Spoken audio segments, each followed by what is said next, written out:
Assalamualaikum warahmatullahi wabarakatuh. Halo teman-teman, kembali lagi bersama saya Fani Oktaviani, mahasiswi dari Universitas Indah Prasta PGRI, kelas reguler sore, kelas S6B dengan NPM 2022 14500 234. Pada video kali ini, kita akan belajar mengenai guru yang menerapkan pembelajaran dengan menghubungkan media dan metode pembelajaran. Dan pada video kali ini juga saya akan mengambil mata pelajaran IPS dan dengan subbab inflasi. Dan metode pembelajaran hari ini itu saya akan menggunakan problem based learning, dan media pembelajarannya itu saya akan menggunakan grafik inflasi dan juga cuplikan berita ekonomi supaya murid saya itu dapat melihat secara langsung kondisi nyatanya. Dan kenapa sih saya menggunakan metode problem based learning? Agar siswa saya itu dapat dapat diajak berpikir gitu, kayak kalau saya jadi bagian dari masyarakat yang terdampak inflasi, apa ya yang harus siswa saya lakukan gitu. Jadi dengan menggabungkan media visual dan metode berpikir kritis, siswa saya tuh dapat memahami konsep inflasi itu secara lebih dalam dan lebih aplikatif gitu. Jadi teman-teman, tolong simak ya videonya. Yuk kita mulai videonya. Assalamualaikum warahmatullahi wabarakatuh. Halo semuanya, perkenalkan nama Ibu Fani Oktaviani. Jadi hari ini kita akan belajar ekonomi, yaitu topik yang sangat dekat dengan kehidupan sehari-hari kita, yaitu inflasi. Sebelumnya murid-murid Ibu ini sehat hari ini? Alhamdulillah semuanya pada sehat ya. Oke, sebelum kita memulai pelajaran kita hari ini, alangkah baiknya kita berdoa menurut agama dan kepercayaan masing-masing. Berdoa dimulai.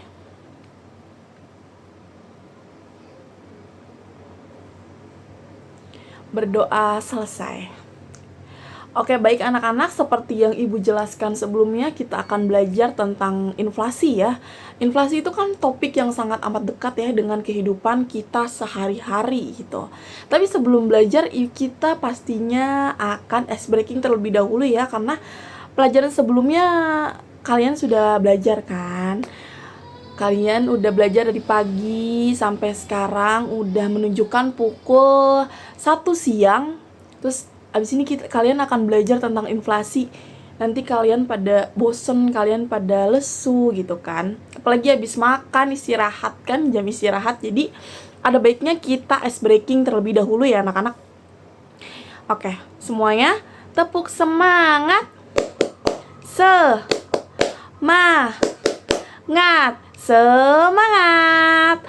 Oke, semangat anak-anak untuk hari ini. Back to the topic. Jadi kita akan belajar tentang inflasi. Pernah nggak sih anak-anak tuh kalian tuh merasa kalau harga makanan itu makin hari, makin tahun, makin bulan, makin tahun ya, itu semakin mahal gitu. Kayak dulu tuh ibu jajan 5.000 aja tuh udah bisa dapat banyak gitu. Sekarang tuh 5.000 dapat apa sih gitu? Cuma dapat mie sakura aja sekarang udah nggak dapet 5.000. Dulu tuh mie sakura itu harganya 2.000. Kalau kalian pernah jajan ya, mie sakura itu dulu harganya 2.000. Sekarang tuh 5.000 aja udah nggak dapet gitu. Uang 5.000, uang 10.000 tuh sekarang udah nggak dapet apa-apa gitu kan. Nah itu semua kenapa sih Bu bisa terjadi? Itu semua terjadi karena adanya inflasi anak-anak. Jadi kita akan nanti Ibu akan menunjukkan grafik inflasi dari masa pandemi sampai 2024. Jadi itu dari 2019 sampai 2024 ya terakhir. Dan Ibu nanti akan mengajak kalian diskusi ya tentang studi kasus gitu. Jadi kalian akan menerapkan metode problem based learning pada hari ini gitu. Oke, anak-anak, sebelum kita itu berdiskusi ya, memecahkan studi kasus gitu, sebelum ibu juga menampilkan grafik dari inflasi itu sendiri, ibu akan menjelaskan terlebih dahulu ya apa itu inflasi. Mungkin kalian belum tahu pengertian inflasi ya kan, tapi kalian pasti udah pernah dengar kan apa itu inflasi kan. Maksudnya inflasi dalam kehidupan sehari-hari tuh nggak asing pasti kata-katanya kan bagi kalian. Nah, jadi apa sih ibu inflasi itu? Inflasi itu adalah suatu proses meningkatnya harga-harga secara umum dan terus-menerus dalam jangka waktu tertentu. Inflasi menyebabkan turunnya daya beli uang. Artinya, dengan jumlah uang yang sama, kita bisa membeli barang lebih sedikit daripada sebelumnya. Nih ya, kayak tadi ibu bilang, mie Sakura tuh dulu dapat ya 2.000, 3.000, sekarang udah 5.000. Sama halnya seperti kebutuhan pokok kita, seperti minyak goreng, telur, beras. Sekarang tuh beras tuh harganya berapa sih? Paling murah itu 12.000 loh beras 1 liternya. Dulu itu beras masih masih cukup 9.000, 9,5, 10.000 itu beberapa setahun yang lalu atau 2 tahun yang lalu itu beras masih 10.000 atau 9.000-an gitu. Sekarang tuh di 2025 ini beras itu udah seharga 12.000 rupiah. Itu contoh dari inflasi ya, yaitu proses peningkatnya harga secara terus-menerus dalam jangka waktu tertentu. Jadi seperti itu ya anak-anak, pengertian inflasi dan contohnya. Semoga kalian dapat mengerti ya apa yang sudah ibu jelaskan tentang inflasi ini gitu, pengertian inflasi ini ya. Oke, anak-anak, saya akan menampilkan grafik dari inflasi. Kalau kalian bisa lihat di sini 2022 ini adalah pasca pandemi. Jadi, pada 2022 atau pasca pandemi itu inflasi sangat amat melonjak tinggi. Semua barang-barang terjadi inflasi, terutama obat-obatan ya, obat-obatan, masker, terus minyak, beras, pokok semuanya gitu. Dan sebenarnya 2023 ini sudah terjadi penurunan, tapi tetap saja masyarakat itu merasakan beban harga itu semakin naik gitu, semakin lama, walaupun tingkat inflasi yang tadi saya tunjukkan itu sudah menurun gitu, tidak setinggi 2022. Nih ya, kita akan menampilkan berita-berita kalau misalnya harga bahan pokok itu naik. Ini contohnya harga bahan pokok naik di Pasar Bersehati Manado. Nih ya. Banyak Manado, Sulawesi Utara pada Rabu 18 Juni 2025 hari ini. Menurut pantauan jurnalis lapangan kami, harga bahan pokok disebutkan di video tersebut itu yang naik itu misalnya seperti harga rica atau harga cabai ya. Di Manado itu cabai itu disebutnya rica ya. Terus ini juga ada di pasar tradisional. Banyak sekali ya berita-berita kalau misalnya bahan-bahan pokok itu naik, berarti kan terjadi inflasi kan. Dan ini tuh ada dari Kompas TV, Metro TV, dan ada juga dari Tribun News. Nah, dengan adanya berita-berita tadi itu membuktikan bahwa inflasi itu nyata dan berdampak langsung kepada masyarakat gitu, membebankan masyarakat. Jadi, setelah saya menampilkan grafik dan juga berita secara langsung ya dari Tribun News, Metro TV, ya kan, Kompas, itu semua berita-berita tentang kenaikan harga pokok yang membebankan masyarakat. Kalian jadi bisa tahu gitu secara langsung kalau misalnya inflasi itu sangat amat berdampak bagi masyarakat. Nah, sekarang kita akan melakukan studi kasus. Jadi kalian bayangkan bagaimana kalian itu dari keluarga yang sederhana. Misalnya ibu kalian hanya kuli cuci, dan dalam 1 bulan terakhir ini tuh harga beras naik 15%, terus minyak goreng naik 10%, gas LPG juga naik 1.000 atau 2.000. Tapi pendapatan ibu kalian itu tetap gitu, tetap tidak ada kenaikan dari pendapatan ibu kalian. Kira-kira apa yang terjadi?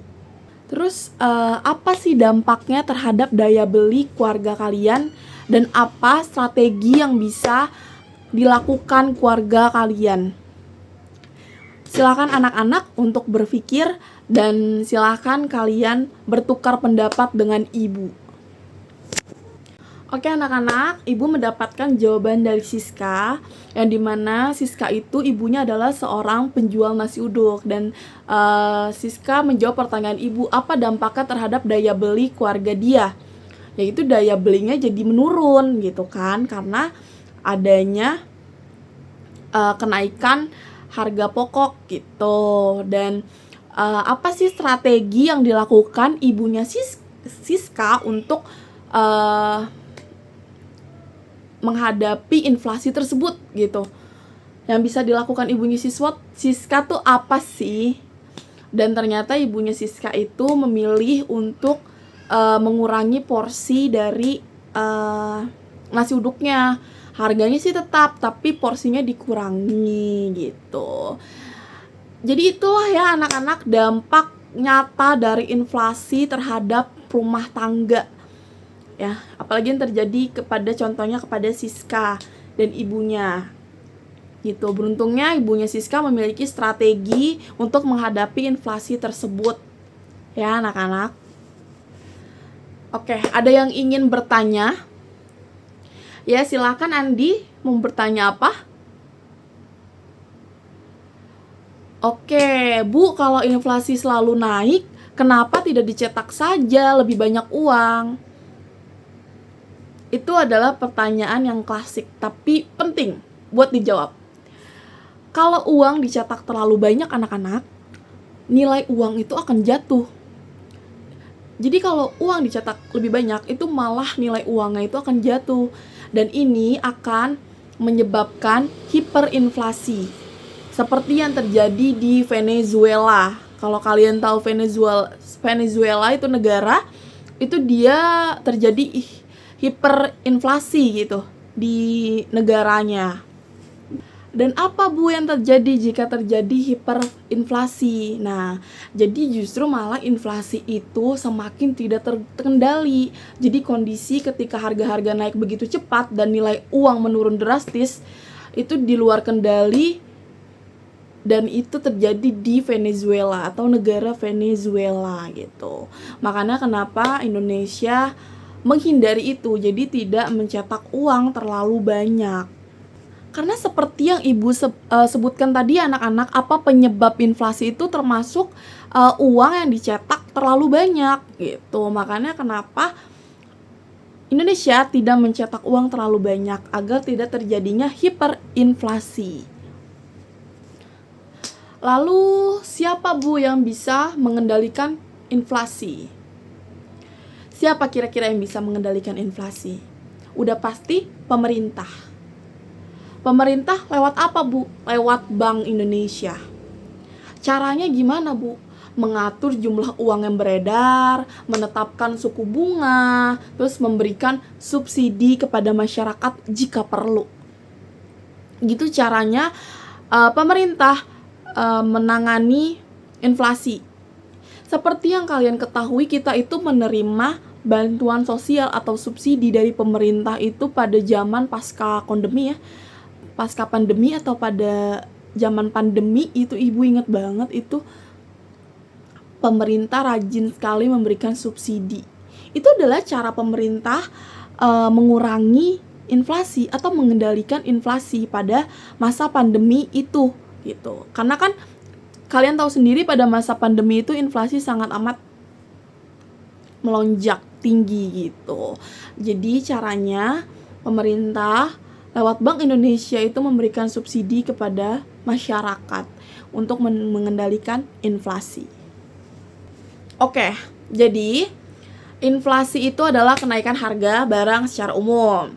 Terus penyebabnya itu bisa dari permintaan atau dari biaya atau jumlah uang yang beredar. Terus dampaknya itu bisa sangat terasa ya di kehidupan sehari-hari karena harga naik tapi pendapatan kita tidak naik gitu. Dan harga produksi juga menaik. Inflasi emang tidak selalu buruk ya anak-anak, tetapi harus tetap dikendalikan gitu. Kalau tidak nanti terjadinya hiperinflasi yang dimana inflasi itu tidak terkondisi dengan baik gitu. Dan melalui media grafik dan berita tadi kita anak-anak jadi lebih paham ya bahwa ini tuh bukan hanya teori dari mata pelajaran IPS, mata pelajaran ekonomi, tapi ini tuh kehidupan nyata kalian gitu. Inflasi ini terjadi di kehidupan nyata kalian. Maka dari itu ibu menggunakan problem based learning dan menggunakan media grafik dan berita biar kalian tuh tahu kalau ini tuh kenyataan loh, terjadi di kehidupan kita sehari-hari loh. Seperti itu anak-anak. Oke anak-anak, segitu kesimpulan dari pelajaran kita hari ini.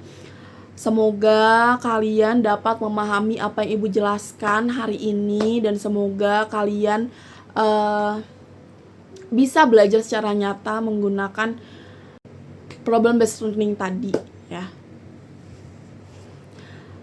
Terima kasih anak-anak atas waktu yang kalian berikan kepada ibu. Sekian pembelajaran kita hari ini. Kurang lebihnya mohon maaf.